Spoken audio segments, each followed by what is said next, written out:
जर देवा पॅटर्न हे आता सगळीकडे तुम्हाला दिसणार आहे.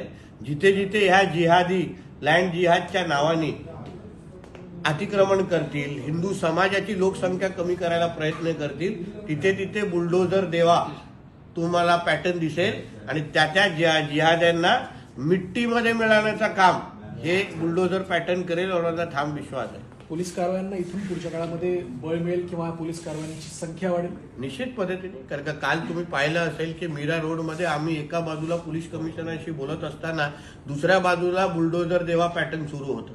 म्हणजे जिथे जिथे आता कारवाई होईल, हे काय महाविकास आघाडीचं सरकार नाहीये की ह्या जिहाद्यांचे दाड्या कुरवडत आम्ही लोक बसणार. जिथे जिथे तुम्ही अतिक्रमण कराल, जिथे जिथे लव जिहादच्या केसेस वाढतील, तिथे तिथे आमचे पोलीस पण तुम्हाला ऍक्टिव्ह दिसतील आणि तिथे तिथे बुलडोझर देवाचे पॅटर्न बुलडोझर पण चालताना तुम्हाला दिसतील. हा पॅटर्न फक्त धार्मिक हिंसाचाराच्या नंतर